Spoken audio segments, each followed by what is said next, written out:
So this is Flight Simulator 2020. 500,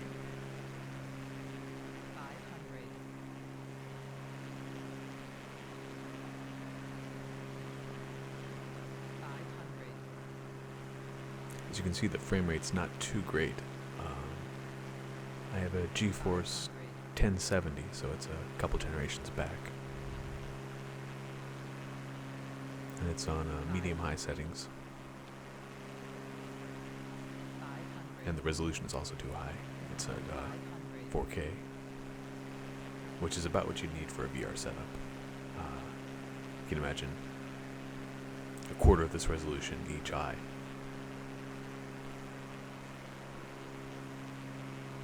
500, And we're coming across Columbus Avenue here. Coit Tower there in the distance. Choppy with the lighting effects just a bit. You can see a cruise ship in the harbor, very true to life right now. And back across Columbus towards Russian Hill. 500, Yeah. I think I'm going to try and buzz my house. Let's see. Flaps. Maybe full flaps. Get nice and slow. Cut the engine down. Just glide right over to... Oh, that's not good.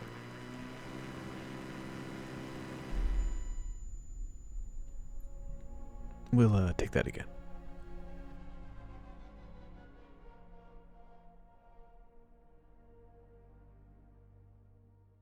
Sierra X-ray Golf Sierra ready for straight out departure at runway 28 right. Savage Alpha Sierra X-ray Golf Sierra cleared for takeoff runway 28 right straight out departure approved. This plane's a lot slower, 91 Cleared for knots takeoff cruising runway speed. 28 right Savage X-ray Golf Sierra. Restricted view angle. Oh, it's fine. I can mostly see.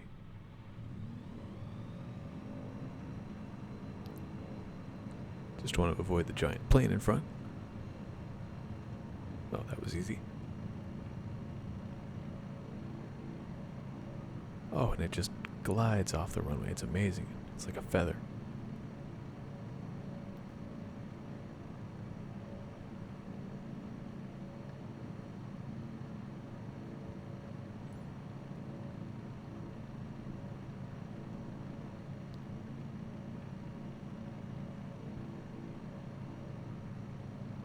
Let me just zoom out here to flick this little switch down here. It told me to turn off the battery last time, so apparently that's the thing you do with this aircraft.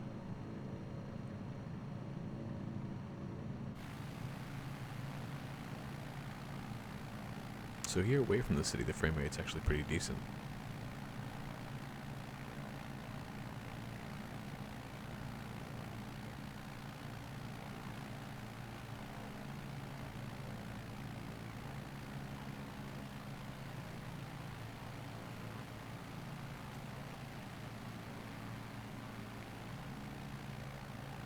You can see the gauges are actually more legible out here, but there's no artificial horizon, so it's hard to get the aspect just right from a third-person perspective.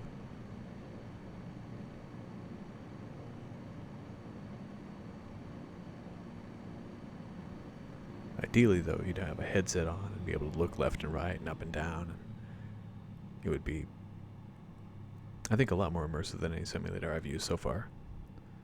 Probably approaches the Magic Leap you've tried.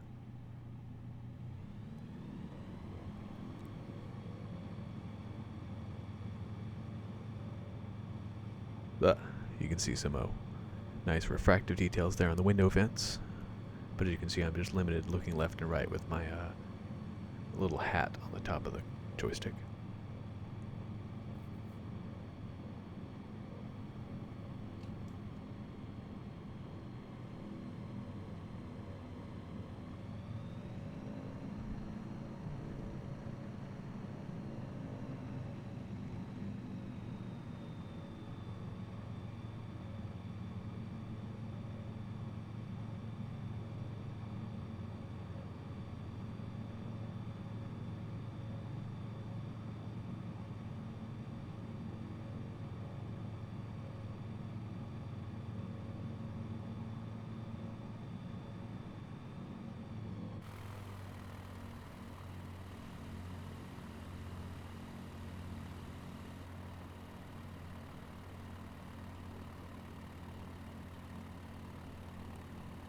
Let's see the South San Francisco sign on the right here.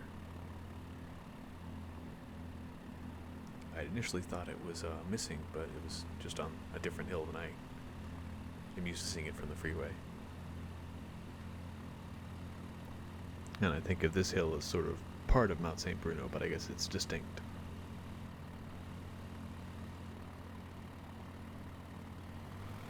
I certainly never get this close.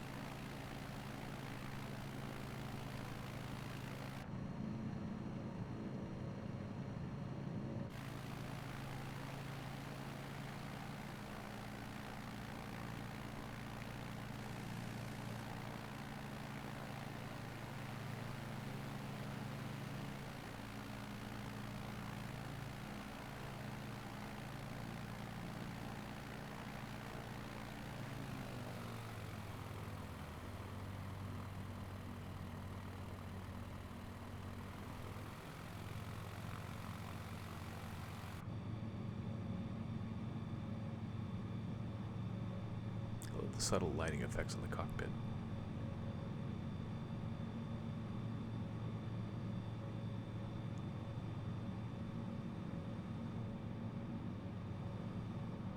And what is that? No, it's just a hole in the ground. And I checked on the map, and it's actually just a hole in the ground. There's water in it. I don't know what it is, but it's above a cemetery there that's a lot greener in the satellite. There's the biggest cemetery in Colma. Going along El Camino right now.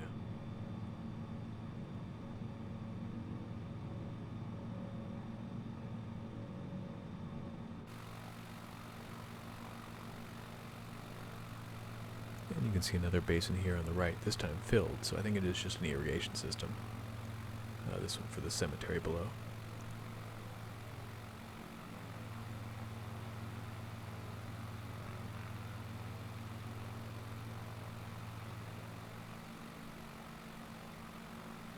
And these are the last hills we need to clear before San Francisco itself.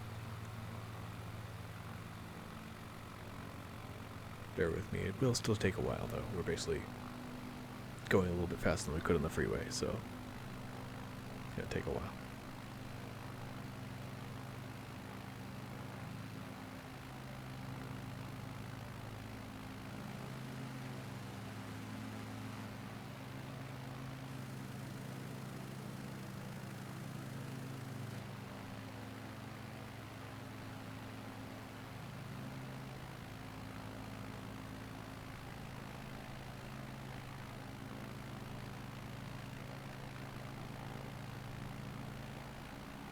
And you can see Lake Merced there to the left. And I think we're just crossing into San Francisco now. This would be the Excelsior.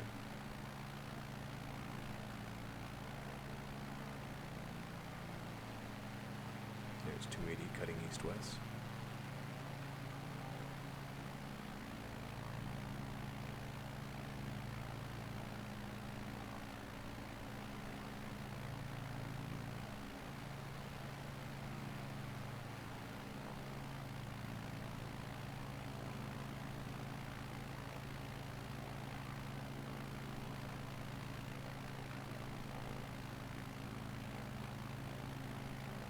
And we're coming into Ingleside Terraces and Westwood Park, and at this point I recognized Ocean Avenue down there, and I realized I could follow it around to Portola Pass. So cutting power,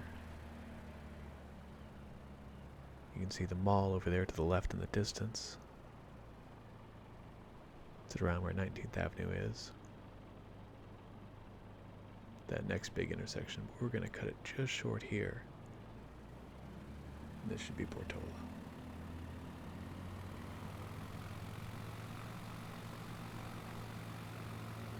And there we are. Just passing Sloat Avenue here. But at this point I made a mistake and I started following West Portola. Instead of Portola is to the right there, my wingtip.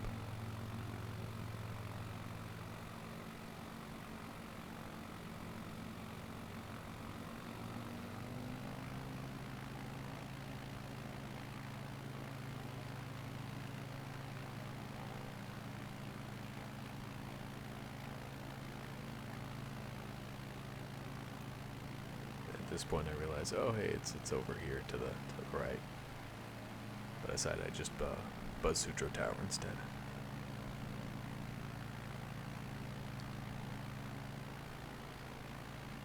Better lighting this way anyway. And you can see La Honda down there. Big hospital complex right below us. And coming up to Twin Peaks.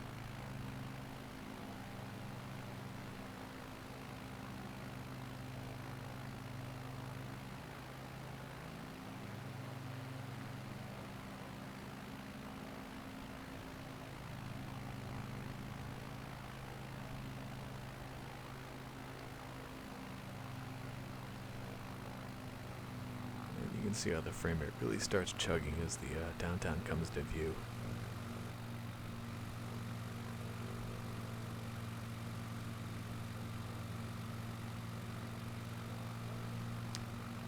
Nice glint off the water there.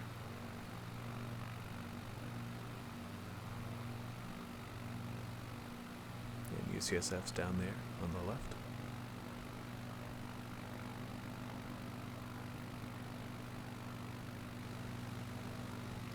Backing up to Mount Sutro, and you can see we going along Judah Street there. You can just barely make out the streetcar tracks.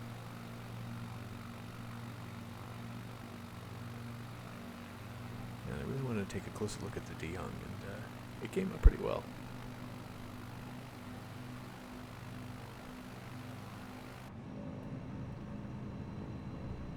So there's the living roof of the Academy of Sciences, and a watchtower there. Very nice. Even got the twistiness. Golden Gate peeking up there past the Presidio. Taking a hard turn over Richmond. St. Ignatius Church there in the sun. And Lone Mountain and the UCSF main campus on the left. Right by the support strut.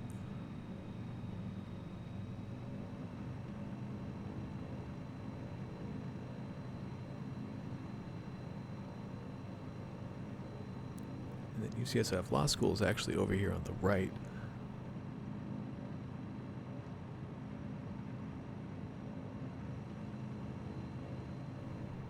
And we can see the panhandle there beyond.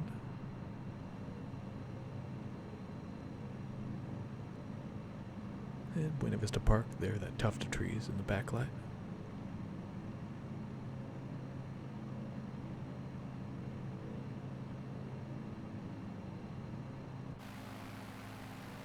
And we'll swing around here to take a nice long view of the city.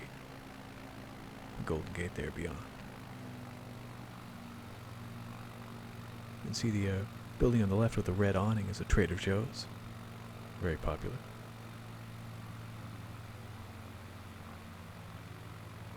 There's that cruise ship again, Alcatraz beyond.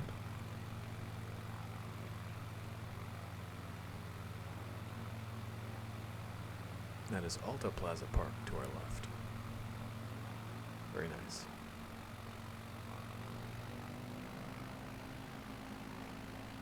One of the larger parks, but it doesn't get as much press because it's way out where the nice people live.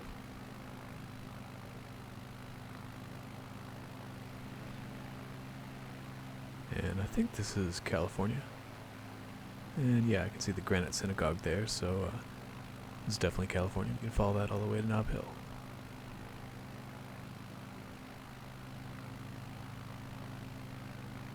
And you can see Lafayette Park there on the left. Almost as big as Alta Plaza. Much closer.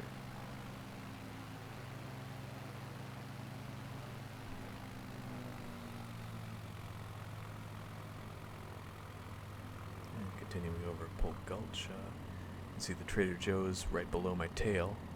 Didn't quite get the model quite right. It's supposed to be a Safeway dome that they built a Trader Joe's and a CVS into, but it's just sort of a dip there. It's inverted.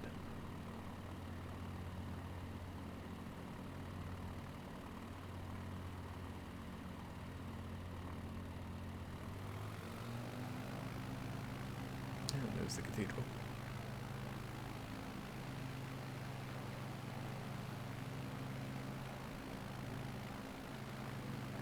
missed the radio antenna on that building.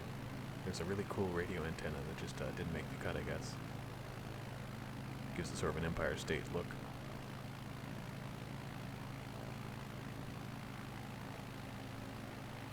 So that's home. Another view of Lafayette Park there in the distance.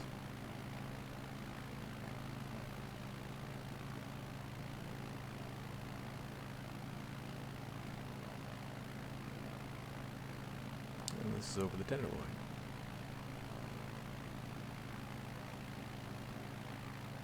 Going into downtown.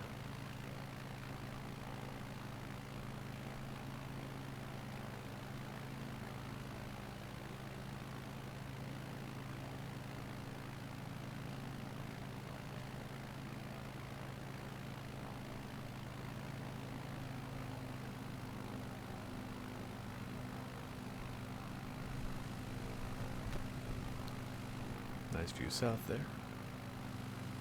And north, you can see the Transamerica. And 500 California, or 555 California, that tallest building there. It was previously the tallest building in San Francisco.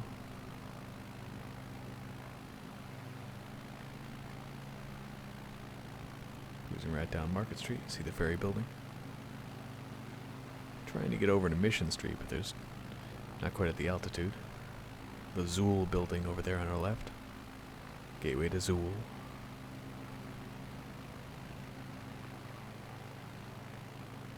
And, I would have thought I would have seen it by now.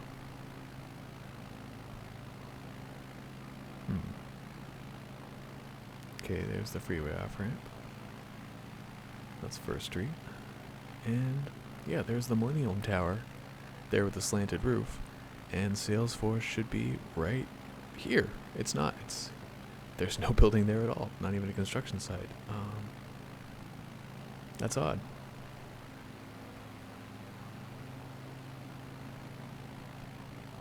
I wonder if they wanted to avoid making it a Target or something. That's weird. You would have thought that the tallest building in San Francisco would be there. I don't know what to say about that.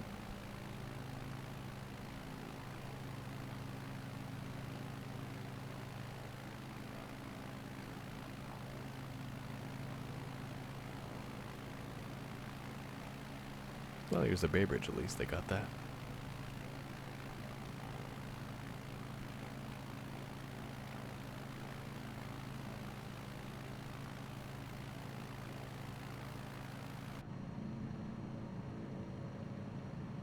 And you can see it's a fairly accurate model.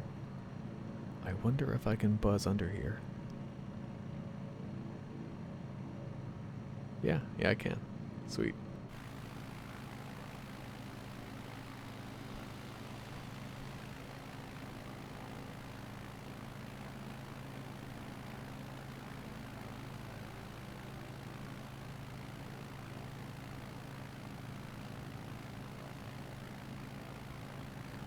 And once more for luck. Now, I've heard that you can't actually go under bridges. That's not complete in the model for some reason. Which surprised me, because if you can go through those pylons, it seems like, that wide open space under the bridge is just calling you. Let's check it out. Here we go. Oh. Okay, that's a no then. Well, hopefully that'll be in an update or something.